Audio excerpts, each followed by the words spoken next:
ચાલો ભાઈ, good morning બાળકો. સોરી, થોડી ટેકનિકલ એરર હતી, એટલે વાર લાગી ગઈ.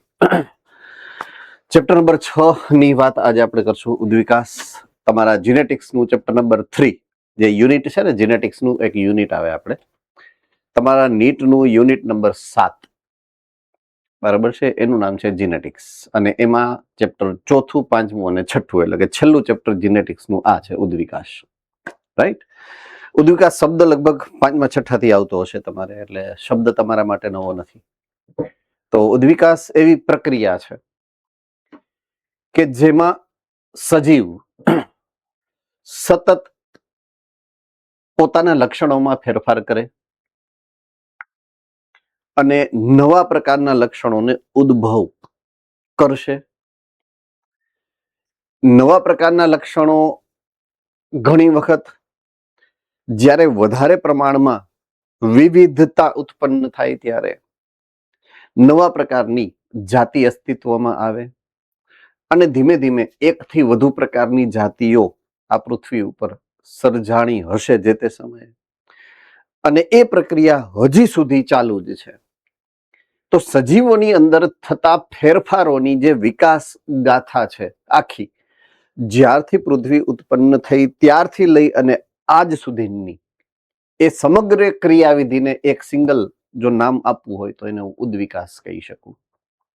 બરાબર છે. તો ઉદ્વિકાસ બીજું કશું જ નથી, સમયની સાપેક્ષે, સમયની સાથે સાથે સજીવોમાં થતા ફેરફારોની આખી સ્ટોરી, કથા, ગાથા છે. બરાબર છે. તો એ જ ઉદ્વિકાસને આપણે એટલા માટે જીનેટિક્સમાં રાખ્યો છે કારણ કે આપણે જે પ્રમાણે જોયું કે લક્ષણોની અંદર ફેરફાર થવા એ જનીન ઉપર આધારિત ક્રિયાવિધિ છે, જેથી ઉદ્વિકાસ જનીન શાસ્ત્ર સાથે સંકળાયેલ ફેનોમિના એટલે કે ઘટના છે. રેડી. તમને ચેપ્ટર નંબર 8 ની અંદર, ચેપ્ટર નંબર 10 ની અંદર, 11મા ધોરણમાં પણ શીખાયું છે કે જ્યારે અર્ધીકરણ થાય છે તો અર્ધીકરણની અંદર જે વિવિધતાનું સર્જન થાય છે એ વિવિધતા ઉદ્વિકાસ માટે અત્યંત મહત્વનો ભાગ ભજવે છે.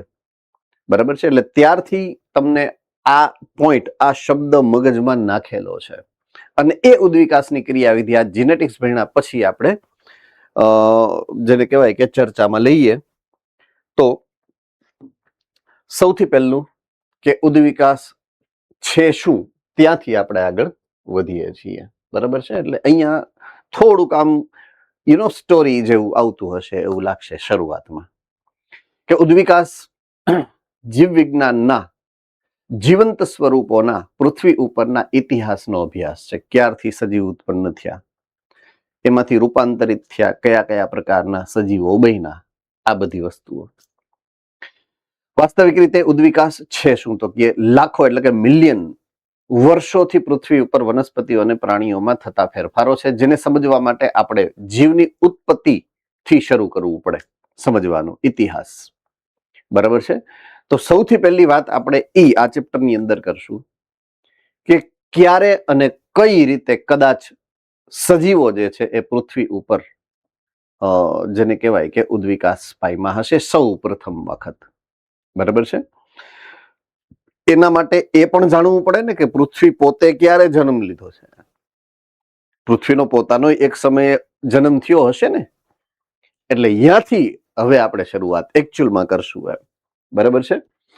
તો તેને સમજવા માટે આપણે જીવની ઉત્પત્તિના સંદર્ભે સમજ કેળવવી તો જરૂરી જ છે, પરંતુ પૃથ્વી, તારા અને છેક સ્વયં બ્રહ્માંડનો ઉદ્વિકાસ પણ ટૂંકમાં અહીંયા લઈ લીધેલો છે.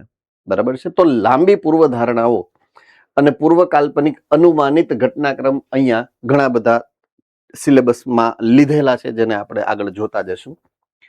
તો આ જે કથા છે એ પૃથ્વીના ઉદ્વિકાસના સંદર્ભમાં અને બ્રહ્માંડના ઉદ્વિકાસની પૃષ્ઠભૂમિ સાથે જીવનની ઉત્પત્તિ અને જીવનના સ્વરૂપો અથવા તો જૈવ વિવિધતાના ઉદ્વિકાસની સ્ટોરી છે. તો તમને પરિચય આપ્યો છે કે તમારે આ ચેપ્ટરની અંદર શું શું ભણવાનું છે. તો સૌથી મુખ્ય જે આપણો ટાર્ગેટ છે એ જૈવ વિવિધતા છે, કે સજીવના અલગ અલગ પ્રકારના સ્વરૂપો અને દરેક સ્વરૂપના લક્ષણો તો કેવી રીતના આવ્યા છે એ અહીંયા સુધી, એની આખી ઇતિહાસની જે વાત છે એ આપણે કરશું. પણ એની પાછળ પૃથ્વીના ઉદ્ભવની અને બ્રહ્માંડના ઉદ્ભવની વાત પણ મૂકશું. બરાબર છે? તો એટલી વસ્તુઓ આપણે અહીંયા ચેપ્ટરની અંદર જોવાની છે. તો શેલ આઈ આગળ વધુ ને હું એમ? ઓકે. સૌથી પહેલા ઓરિજિન ઓફ લાઈફ, જીવની ઉત્પત્તિ કઈ રીતે થઈ એની વાત કરશું. અને એના જેને કહેવાય કે બેકગ્રાઉન્ડમાં, બરાબર છે, બ્રહ્માંડની ઉત્પત્તિનો પણ એક બિગ બેંગ ની જે થિયરીનો જેને કહેવાય સિદ્ધાંત છે એની પણ વાત અહીંયા કરી છે પહેલા.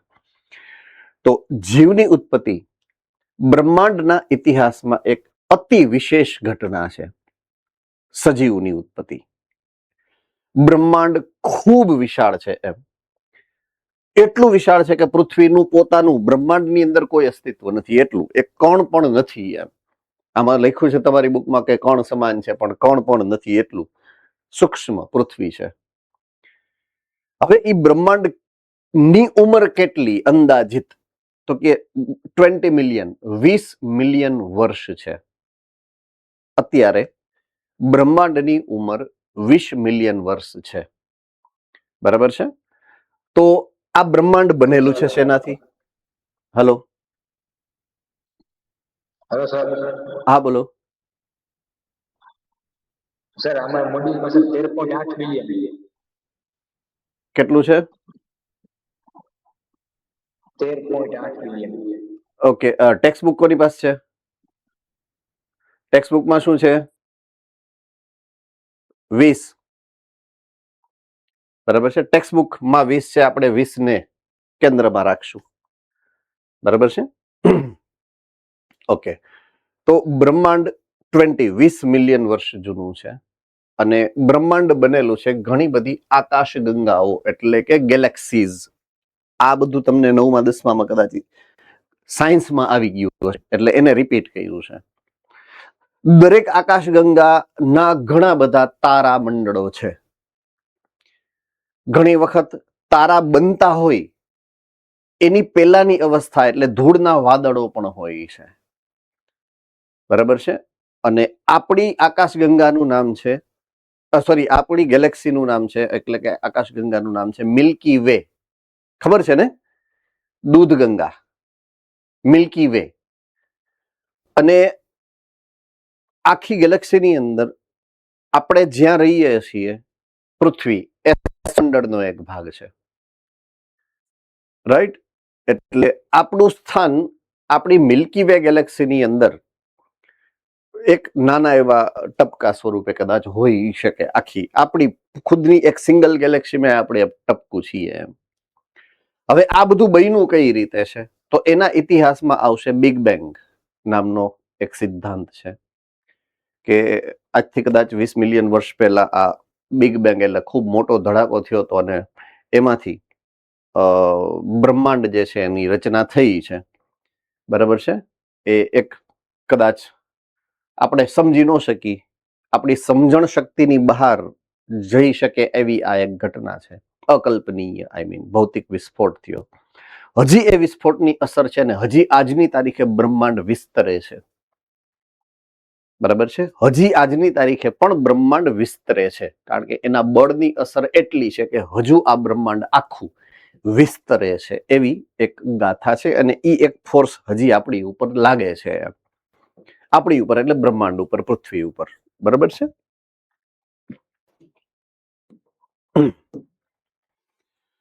તો મિલ્કી વે એટલે કે દૂધ ગંગા એ આપણી આકાશગંગા છે જે સૌરમંડળમાં 4.5 બિલિયન વર્ષ પહેલા પૃથ્વીની સંરચના એની અંદર થઈ છે. હવે જ્યારે પૃથ્વીની સંરચના થઈ ત્યારથી 4.5 બિલિયન વર્ષ પહેલા ત્યારે પૃથ્વી પોતે જ એક વાયુ એટલે કે જેને કહેવાય ને હાઇડ્રોજન અને હિલિયમનો સ્ફિયર એટલે કે ગોળક હતું. ધીમે ધીમે એમાંથી ઉર્જા છૂટી પડવા માંડી અને એ ઉર્જા જે છે એ ઓછી થવા માંડી, એટલે વાયુ સ્વરૂપ હતું એ પ્રવાહી સ્વરૂપમાં રૂપાંતરિત થવા માંડ્યું અને પ્રવાહીમાંથી ઘન સ્વરૂપ કાળક્રમે થયું. બરાબર છે? આ બધું જ્યારે થતું હતું ત્યારે સૌથી પહેલા વાયુરૂપ પદાર્થોની વાત કરીએ તો એ જે વાયુઓ હતા એ સમયે એ વાયુની અંદર પહેલા તો હાઇડ્રોજન અને હિલિયમ જ હતું, કારણ કે સૂર્યમાંથી જ છૂટી પડી છે એવું એક હાઇપોથિસિસ એટલે કે પરિકલ્પના છે.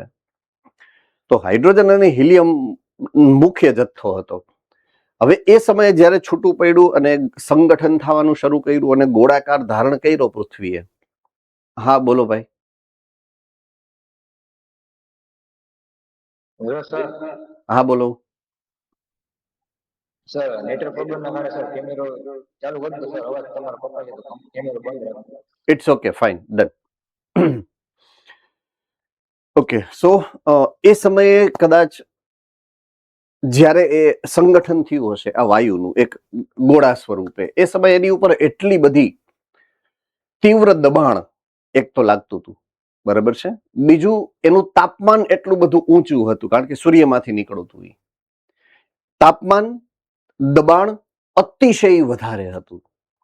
એની અસર હેઠળ એ જે હાઇડ્રોજન હશે કે હિલિયમ હશે એની આણ્વિક રચનામાં ફેરફાર થયો, એટલે અન્ય પ્રકારના તત્વો બન્યા હશે, બરાબર છે. એટલે એક પ્રકારના તત્વો બન્યા. આવે એ સમયે એ પ્રકારનું વિશેષ તાપમાન અને એ પ્રકારની વિશેષ દબાણની સ્થિતિ હતી જે અત્યારે નથી. એટલે અત્યારે તમે વાતાવરણમાં અલગ અલગ પ્રકારના તત્વો બનતા હોય એવું ન જોઈ શકો, કારણ કે એવું દબાણ ને એવું તાપમાન અત્યારે નથી. આટલું સમજાય કે નહીં હું જે કહું છું એ?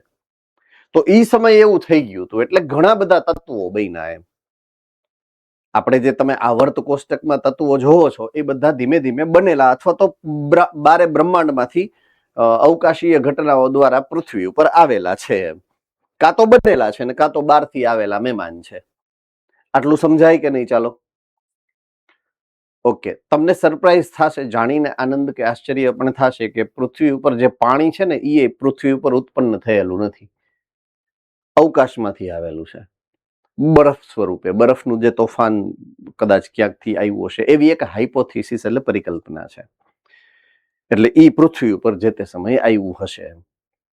તો પૃથ્વીની ઉપર આ બધી જે રાસાયણિક પ્રક્રિયાઓ થતી હતી એ દરમિયાન અસંખ્ય વાયુઓ ઉત્પન્ન થયા હશે, અને એ વાયુઓએ પૃથ્વીનું આદિ વાતાવરણ બનાવ્યું હતું. જે તે સમયે જૂનું પહેલું વાતાવરણ બનાવ્યું હતું, બરાબર છે. રાસાયણિક પ્રક્રિયાઓ થાય એટલે ઘણીવાર વાયુઓનું સર્જન થાય.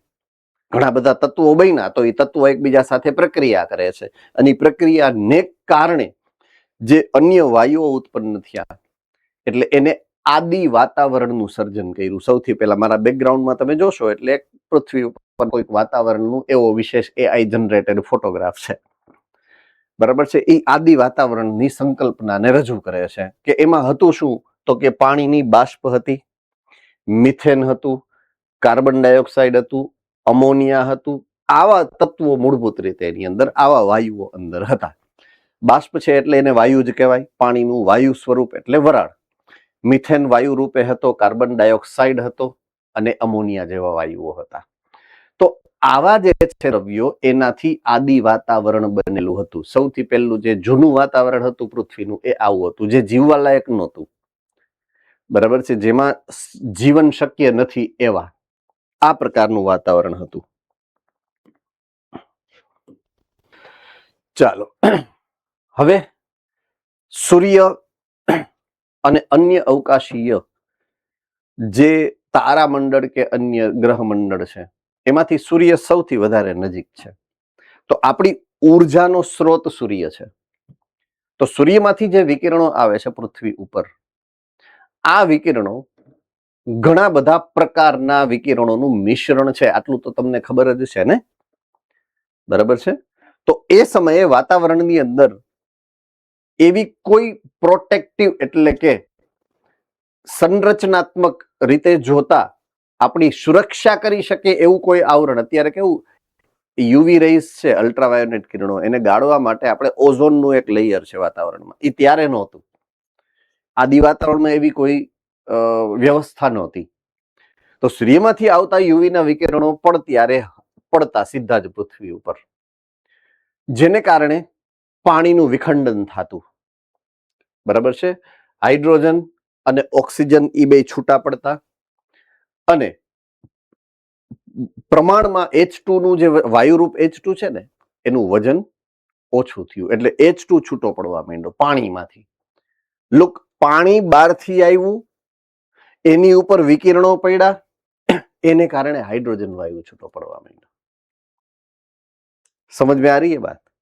એટલે પૃથ્વી ઉપર જે વાયુરૂપ હાઇડ્રોજન છૂટો પડ્યો ને H2 હાઇડ્રોજન વાયુ, એ તો મહેમાન હાઇડ્રોજન છે, આપણો ઓરિજિનલ હાઇડ્રોજન નથી. કારણ કે પાણી આવ્યું ને પાણી છૂટું પડ્યું એમાંથી એ બન્યું છે. આટલું સમજમાં આવ્યું? યસ ઓર નો? હવે એને રિએક્શન ચાલુ કરી દીધું પાછું. એ હાઇડ્રોજન વાયુએ શું કર્યું? રિએક્શન એટલે કે રાસાયણિક પ્રક્રિયાઓ ચાલુ કરી.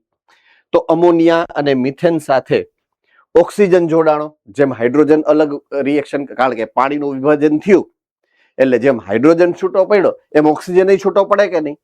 એટલે ઓક્સિજને શું કર્યું? અમોનિયા અને મિથેન સાથે પ્રક્રિયા કરી દીધી. બરાબર છે.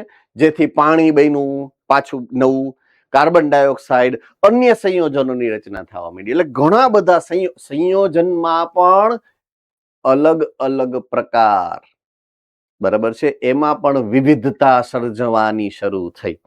એટલે અનેક પ્રકારના રસાયણો બન્યા, વિવિધ પ્રકારના રસાયણો બનવાના શરૂ થયા પૃથ્વી ઉપર. બરાબર છે.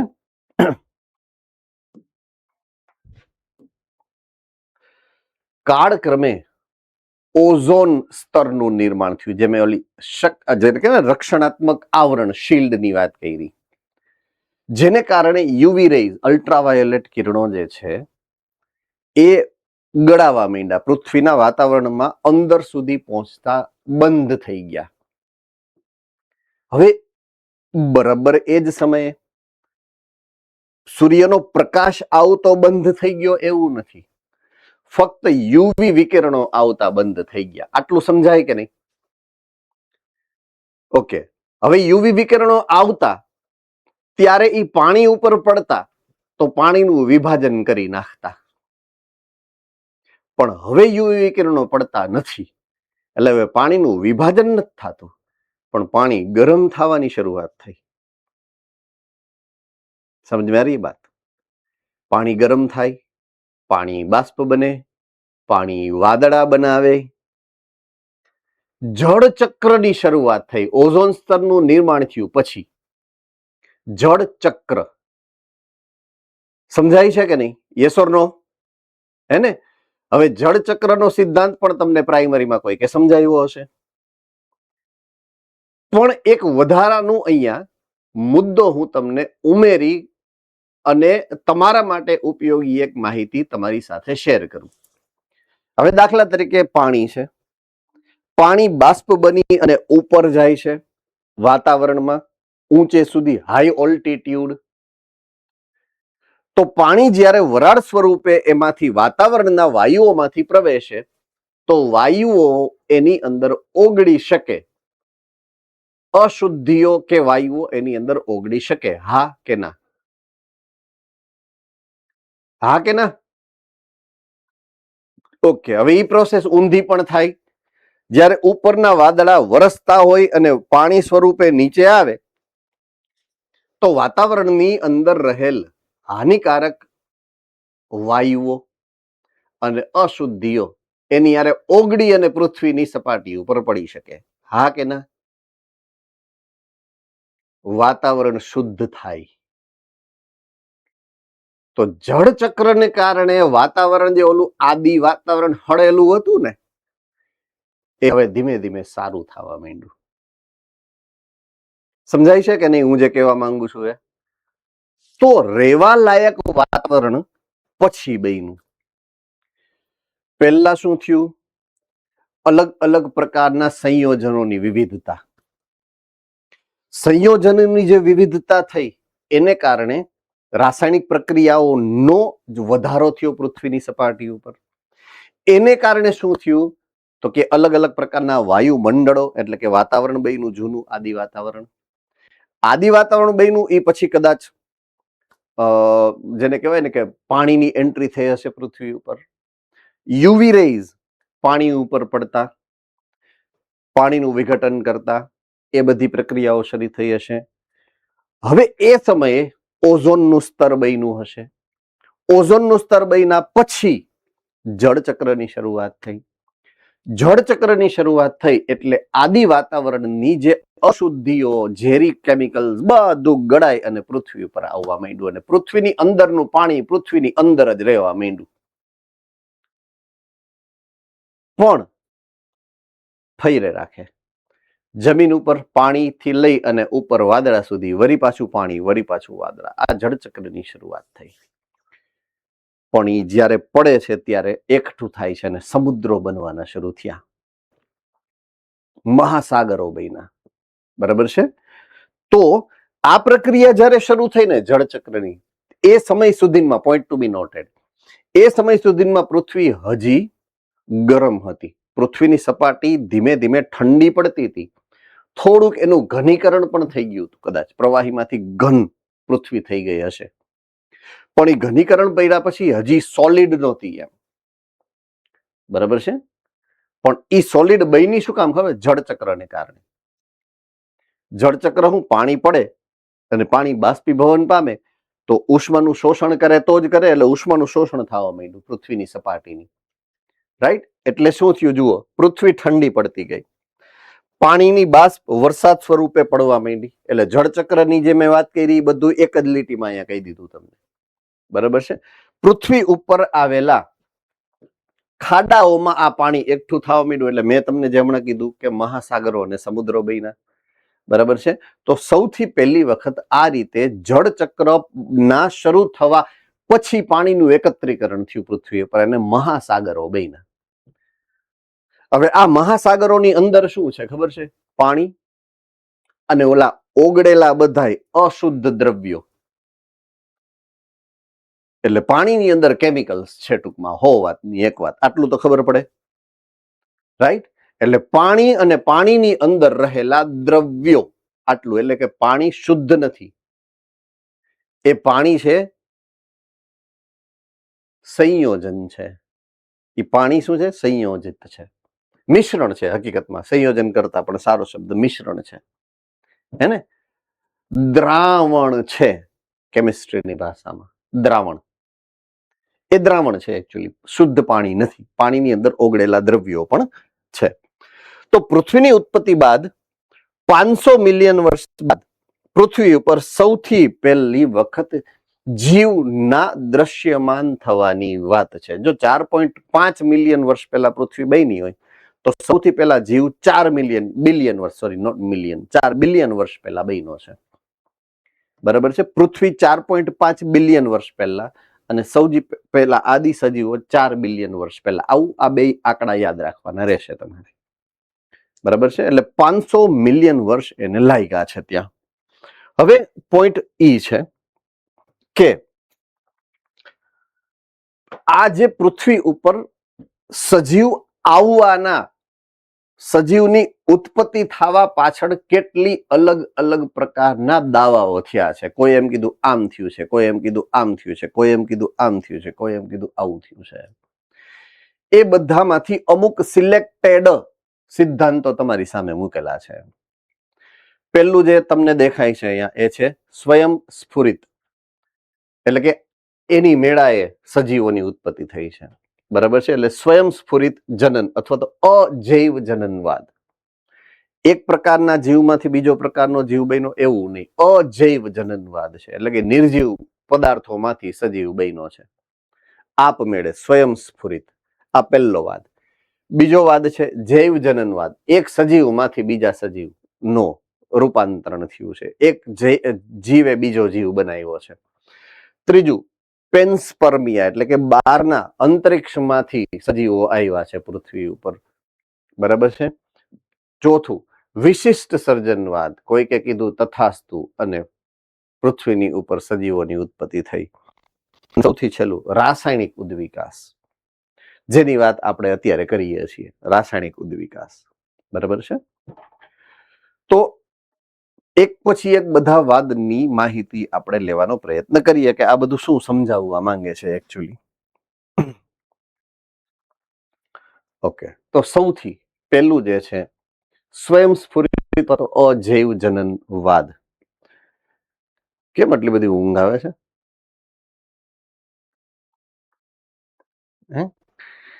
નહીં? ઓકે, ફાઇન, ચાલો.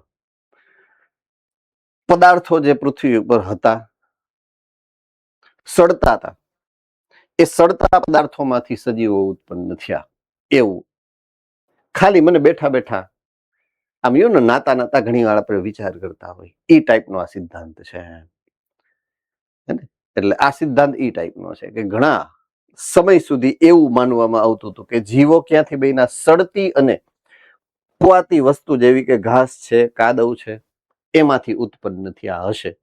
એની મેળાએ એટલે સ્વયં સ્ફુરિત રીતે એનું સર્જન થયું છે. નિર્જીવ માટીમાંથી ને ગારામાંથી ને ઉત્પન્ન થયા છે એવું માનવામાં આવતું હતું. આ જૂનો વાદ છે, અત્યારે એને કોઈ સ્વીકૃતિ નથી. એમ કોઈ કીધું હોય ને કે આમ થાય, આજથી કદાચ 200-500 વર્ષ પહેલા કોઈ કહી ગયું હોય છે કે આમ થયું હતું, એટલે એ બધા ત્યારે તો હું સાયન્સ વિજ્ઞાન કઈ હતું જ નહીં. એટલે આ જૂનો એક વાદ છે. એવો જ બીજો એક વાદ છે, પણ એ અજૈવ જનનવાદ અથવા તો સ્વયં સ્ફુરિત વાદ સાચો નથી.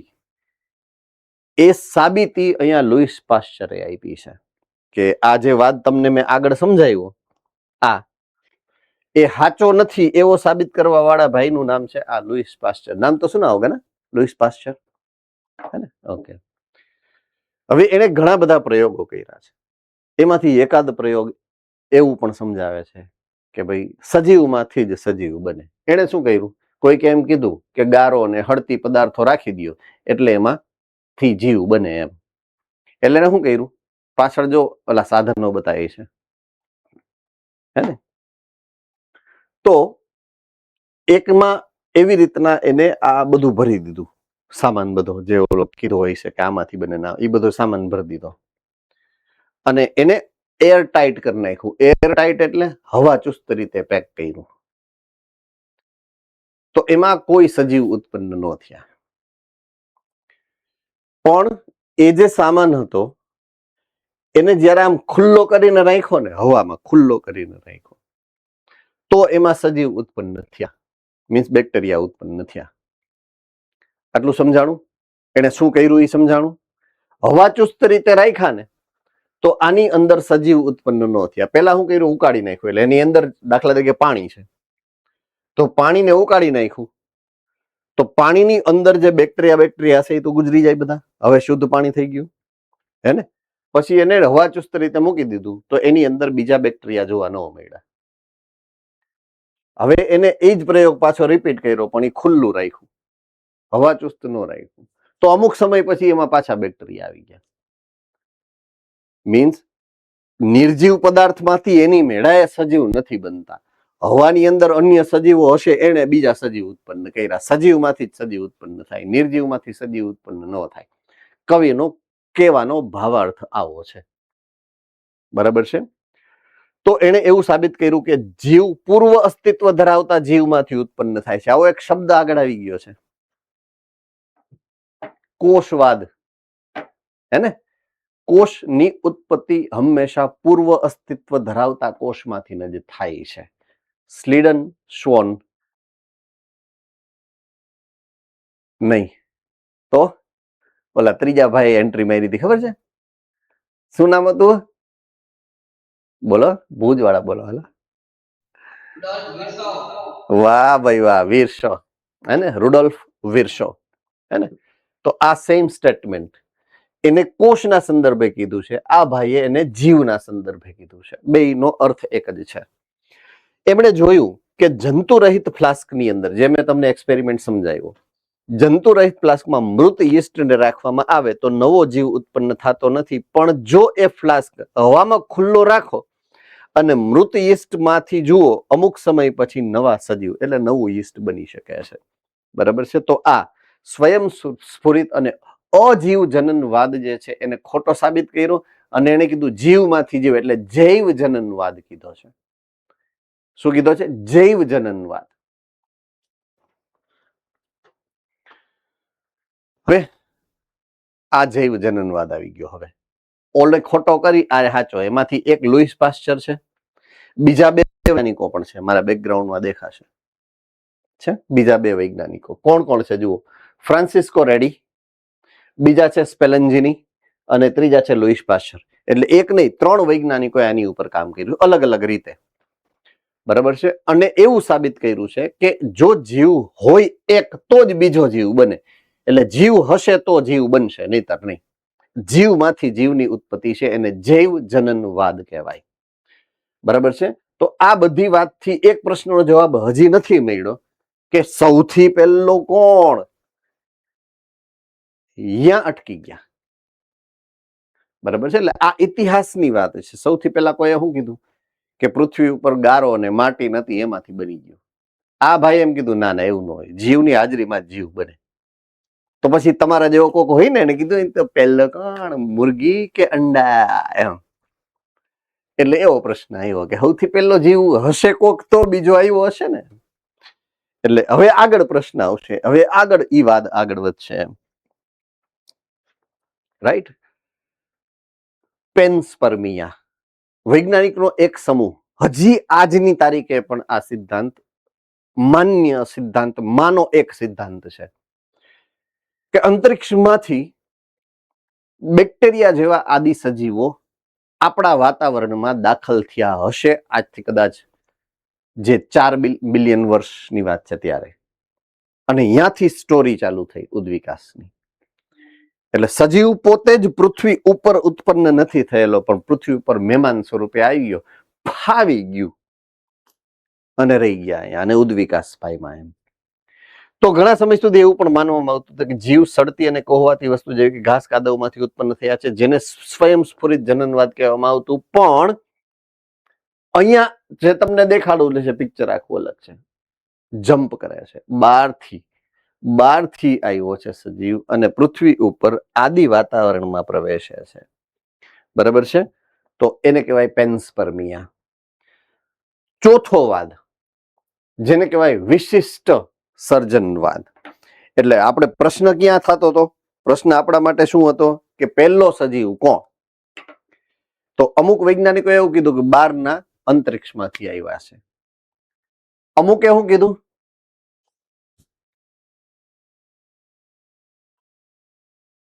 એને વિશિષ્ટ સર્જનવાદ કહેવાય.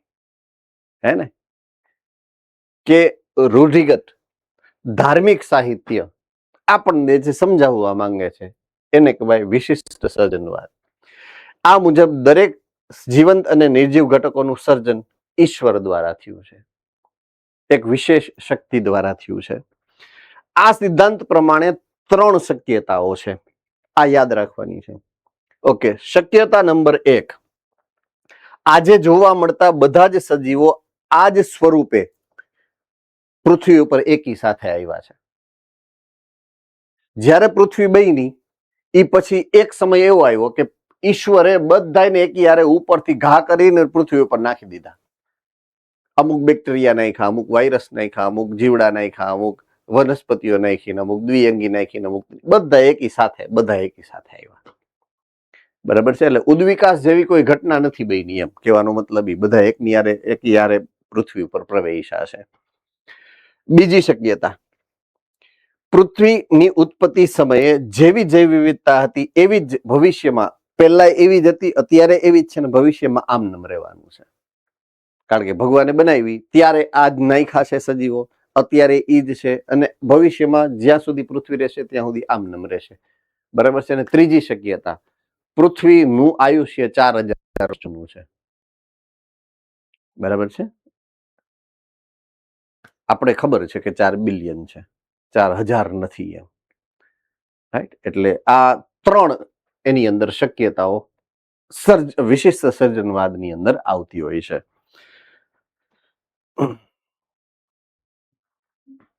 હવે સૌથી છેલ્લો અને સર્વ સ્વીકૃત વાદ છે રાસાયણિક ઉદ્વિકાસ. ઓપેરિન અને હાલ્ડેન નામના વૈજ્ઞાનિકો છે, 2. આઈ રિપીટ, ઓપેરિન અને હાલ્ડેન નામના 2 વૈજ્ઞાનિક છે. એમણે આ રજૂ કરેલો સિદ્ધાંત છે. હવે એમાં જે ઓલા પહેલા 2 સિદ્ધાંત હતા એ સિદ્ધાંતોનું એ મિશ્રણ, એને વાંચી એને એનાલાઇઝ કરી એના ઉપરથી તારવેલ સિદ્ધાંત છે. બરાબર છે. એમણે દર્શાવ્યું કે પૂર્વ અસ્તિત્વ ધરાવતા, પોઈન્ટ સમજજો, પૂર્વ અસ્તિત્વ ધરાવતા અજૈવ કાર્બનિક દ્રવ્યો, અજૈવ કાર્બનિક દ્રવ્યો માંથી સજીવોમાં જોવા મળતા કાર્બનિક દ્રવ્યોની ઉત્પત્તિ થઈ છે. આરએનએ છે, પ્રોટીન છે વગેરે. અને પછી એમાંથી એનું સંગઠન થયું હશે, રાસાયણિક ઉદ્વિકાસ, રસાયણો બન્યા, રાઈટ. અને એના ઉદ્વિકાસથી, એના સંગઠનથી એવું કોઈક સ્વરૂપ બન્યું હશે જે સજીવ પણ હોઈ શકે, નિર્જીવ પણ હોઈ શકે, વાયરસ જેવું. પછી એમાંથી આદિકોષ કેન્દ્રી કોષો જેવી રચનાઓ બની હોવી જોઈએ. રાસાયણિક રીતે આ બનેલી રચનાઓ છે, રસાયણથી સજીવો બન્યા છે. તો જીવની સંરચના રાસાયણિક ઉદ્વિકાસ પછી નિર્માણ પામેલ હશે, એટલે કે અકાર્બનિક અણુઓના એકત્રીકરણથી કાર્બનિક દ્રવ્યો અસ્તિત્વમાં આવ્યા હશે. ટૂંકમાં પહેલા અજૈવ જનન થયું છે અને પછી જૈવ જનન થયું છે. એવું એટલે બેયનું સંગઠન, મેં કીધું ને બેયને રેફરન્સમાં લીધા છે. એટલે સંપૂર્ણપણે જે પહેલો વાદ હતો કે ગારામાંથી સજીવો બન્યા છે, એ ખોટું હાવ નથી. પંચતત્વની વાત કોને ખબર છે? પૃથ્વી, આકાશ, વાયુ, હે ને? તો એ 5 તત્વોમાં પૃથ્વી છે કે નહીં? તો કાદવમાંથી ન બની આપણે, કાદવ કયો કે પૃથ્વી કયો, બે એક જ થયું ને. વાયુ, આકાશ, અગ્નિ, જળ, આ 5 તત્વોથી બનીએ આપણે. બરાબર છે. તો એ જ વસ્તુ થઈ. તો એ તો બધા નિર્જીવ પદાર્થો છે. તો નિર્જીવમાંથી જ સજીવ બન્યો કે નહીં? એટલે અજૈવ જનનવાદ એ સમયે રજૂ થયો, એ ખોટો હતો. પણ વૈજ્ઞાનિક રીતે ખોટો નથી, સાચો જ છે. બરાબર છે. આટલું સમજાણું કે નહીં? હે ને? તો આ વાત થઈ રાસાયણિક ઉદ્વિકાસની. હવે પોઈન્ટ મારે તમને જે સમજાવવાનો થાય કે હકીકતમાં કઈ રીતે થયું હશે, તો સૌથી પહેલી વાર બ્રહ્માંડ બન્યું હશે ક્યારેક. એ સમયે કદાચ આકાશગંગાઓ બની છે.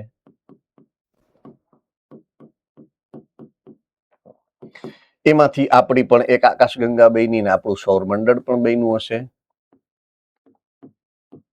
એમાં આપણી એક પૃથ્વી બની. એ પૃથ્વીની ઇતિહાસની વાત આપણે કરી. હવે એ પૃથ્વી ઉપર દાખલા તરીકે જે તે સમયે 2 મૂળભૂત તત્વો હતા, હાઇડ્રોજન અને હિલિયમ. આમ તો એક જ તત્વના 2 સ્વરૂપ એવું કહી શકીએ. બરાબર છે. પછી એમાંથી ઘણા તત્વો બન્યા. હવે આ બધાને ઉર્જા તો આને મળે છે અને આને મળે છે. એટલે ઉર્જા નો જે પ્રવાહ છે એને કારણે એની રાસાયણિક પ્રક્રિયાઓ થતી હશે. ઉર્જા મળે કોઈ પણ અણુને એટલે અણુ સક્રિય બને. આટલું તો તમને ફિઝિક્સ ને કેમિસ્ટ્રીમાં સમજાયું હશે ને, કે કોઈ પણ અણુ છે એને તમે બહારથી ઉર્જા આપો છો ત્યારે એ અણુ સક્રિય થાય છે. સિમ્પલ. તો એને સૌર વિકિરણ સ્વરૂપે ઉર્જા મળે છે. તો આ તત્વો સક્રિય રીતે કોઈક ને કોઈક ક્રિયાવિધિ પ્રક્રિયા કરવા માટે પ્રેરાય. એટલે અંદરો અંદરી એ બધા પ્રક્રિયા કરવા માંડ્યા. એટલે એમની વચ્ચે થઈ રાસાયણિક પ્રક્રિયાઓ.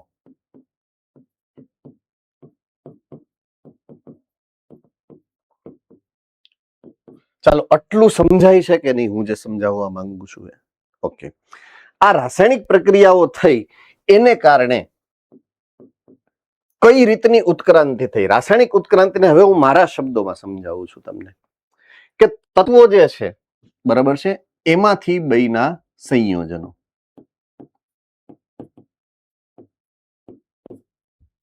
બરાબર છે. પહેલા હતા તત્વો, પછી હતા સંયોજનો બન્યા.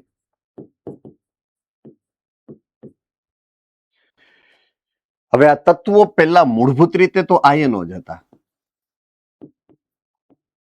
એટલે કે દાખલા તરીકે વાત કરું તો H+ હતો, એમાંથી હાઇડ્રોજન તત્વ બન્યું, એમાંથી સંયોજન બન્યું H2. ક્લિયર થાય છે? ઓક્સિજન હતું દાખલા તરીકે, સ્વરૂપ છે એનું, તત્વ છે ઓક્સિજન. હવે એનું જે એકચ્યુઅલમાં સંયોજન બન્યું O2 સ્વરૂપે, આ છે હાફ O2, બરાબર છે, હાફ O. આ O એકચ્યુઅલમાં નો કહેવાય. તો આ રીતે આયનોમાંથી તત્વોમાંથી સંયોજનો, આને હું ભૂસી નાખું છું કારણ કે આ ઉદાહરણ સમજાવવા માટે લીધું, બરાબર છે. એટલે આ મારા માટે અત્યારે નથી મહત્વનું. સંયોજનો જે શરૂઆતમાં બન્યા હશે ને, સાવ નવું બન્યું હતું, નવા જે સંયોજનો બન્યા હતા એ સૂક્ષ્મ સંયોજનો હતા, જેના ઉદાહરણો મેં હમણાં જ તમને સમજાવ્યા. H2 હોઈ શકે, બરાબર છે, N2 હોઈ શકે કદાચ, વગેરે જેવા. ના દ્વિસંયોજિત આયનો, C કેલ્શિયમ +2 એટલે કેલ્શિયમ હોઈ શકે, હે ને. એમાંથી પાછા એને ઉર્જા તો મળે છે. તો હવે પેલા ખાલી તત્વો હતા, બરાબર છે,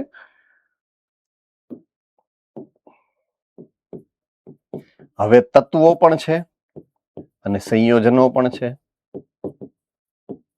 બેય છે. અગેન હજી ઉર્જાનો પ્રવાહ તો છે જ.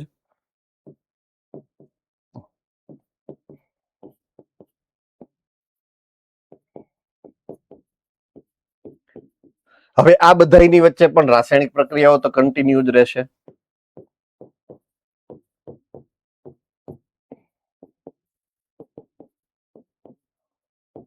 હવે એને કારણે આ સૂક્ષ્મ સંયોજનો છે ને,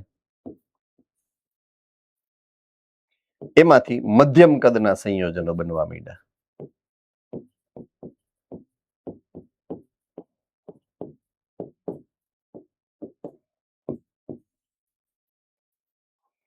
ઉદાહરણ CO2, NH3 વગેરે. ઓલા જો શુદ્ધ છે H2 છે, એની હારે બીજું કઈ નથી.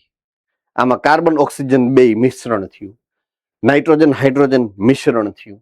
સમજાય છે ને હું જે કહેવા માંગુ છું એ? બરાબર છે, ઓકે. એનો મતલબ એ છે કે હવે સંયોજનોના પણ પ્રકારો છે. તત્વો છે, સંયોજનો છે, જેના અલગ અલગ પ્રકારો છે. હજી એની અંદર રાસાયણિક પ્રક્રિયાઓ તો ચાલુ જ રહે, કારણ કે ઉર્જાનો પ્રવાહ તો એને મળે છે. એટલે એમાંથી થયા થોડાક મોટા કદના અણુઓ.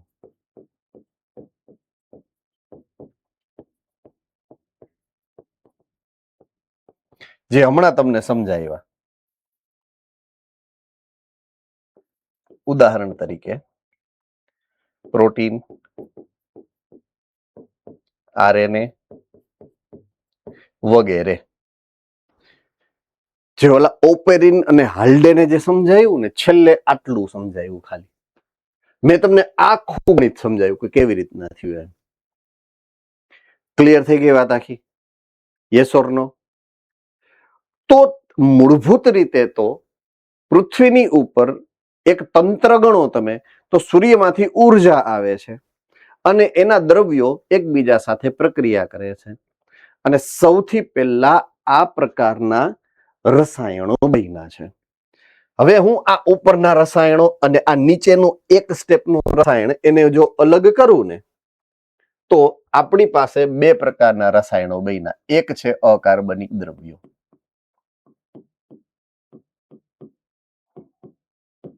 એમાંથી બન્યા છે કાર્બનિક દ્રવ્ય.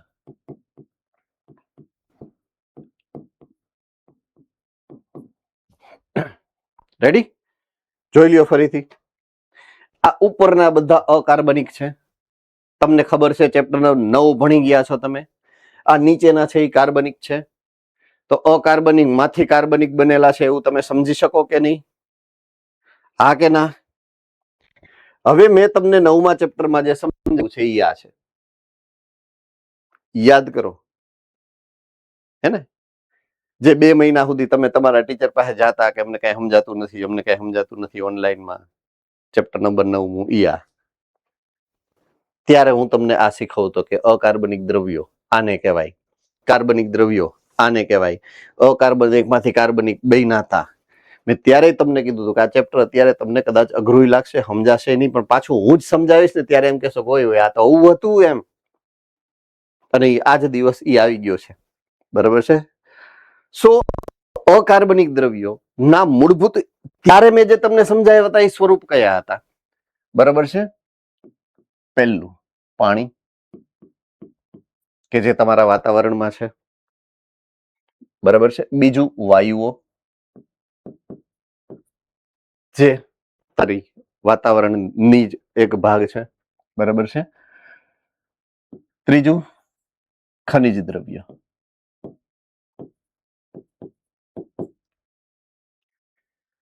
પાણી, હવા, જમીન, આ 3 થી બનેલા છીએ આપણે. હવા, જમીન. ક્લિયર થઈ ગયું? હા કે ના? તો આ મુખ્ય અકાર્બનિક દ્રવ્યો. એમાંથી જે કાર્બનિક દ્રવ્યો બન્યા એના 4 સ્વરૂપ: કાર્બોદિત, લિપિડ, પ્રોટીન, ન્યુક્લિક એસિડ.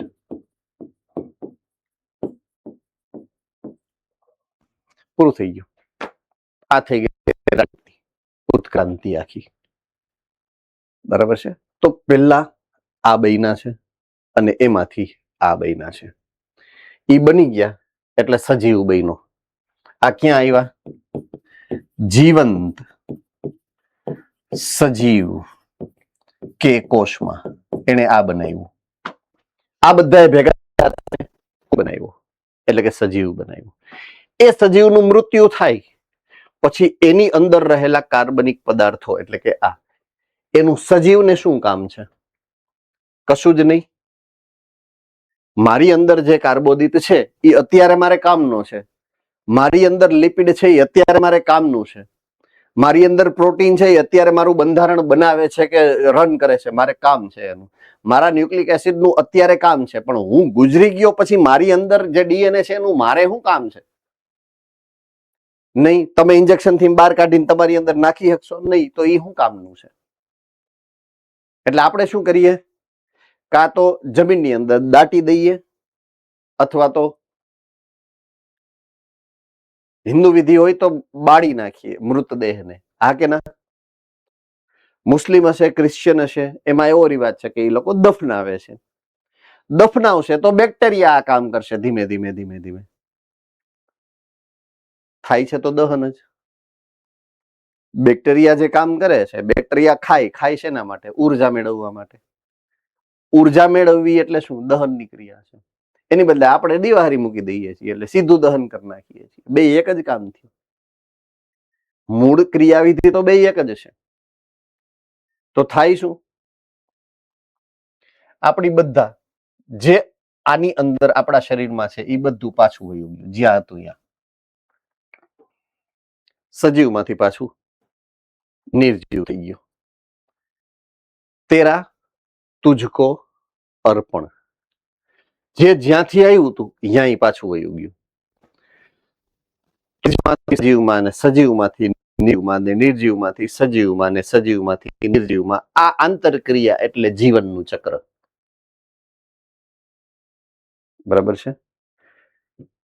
પર્યાવરણ, ઇકોલોજી, છેલ્લા 3 ચેપ્ટર, ધોરણ 12 ના છેલ્લા 3 ચેપ્ટર 11, 12, 13, પરિસ્થિતિ વિદ્યા, એ મેં તમને પાછળ જે આ સમજાવ્યું ને એ પરિસ્થિતિ વિદ્યા છે. રેડી? સજીવ અને પર્યાવરણ વચ્ચે આ ચાઇલે રાખે છે. અકાર્બનિક માંથી કાર્બનિક બનવું અને કાર્બનિક માંથી અકાર્બનિક પાછું બનવું. આ જે ક્રિયાવિધિનો ફ્લો થાય. ફ્લો એટલે પ્રવાહ, ઉર્જાનો પ્રવાહ, દ્રવ્યોનો પ્રવાહ. આ દ્રવ્યનો પ્રવાહ છે તમારી સામે મૂકેલો છે. અને એની જે સમજૂતી મેળવવી, એ જે સમજવાનો પ્રયત્ન કરો એને પરિસ્થિતિ વિદ્યા કહેવાય. ઇકોલોજી, પરિસ્થિતિ વિદ્યા છે.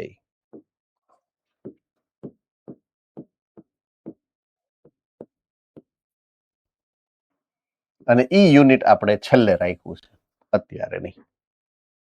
બરાબર છે, ઇકોલોજીનું કમ્પ્લીટ.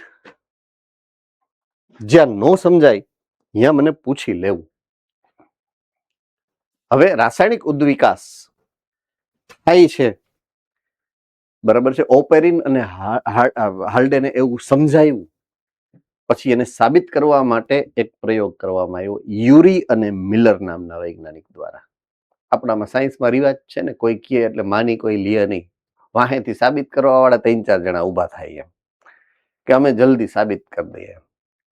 એટલે યુરી અને મિલર નામના વૈજ્ઞાનિકોએ આ પ્રયોગ સાબિત કર્યો છે અહીંયા. બરાબર છે. આમાંથી ઘણા મને મનમાં એવું કહે કે સાહેબ ઘડિયાળ જુઓ, સાહેબ ઘડિયાળ જુઓ એમ, હે ને. હું સમજી શકું છું. એટલે આ યુરી અને મિલરનો જે પ્રયોગ છે, બરાબર છે, એ આપણે અત્યારે સમજી લઈએ. તો બધા પેક કરવા માંડ્યા. મેં કીધું ને તો એને એમ કે હમણાં સર એવું કહે કે હાલો હાલો હવે બંધ કરી દઉં છું, કાલે સમજાવીશ. એને એવું નથી, હું આ પેલા પૂરું કરું પછી જઈશ.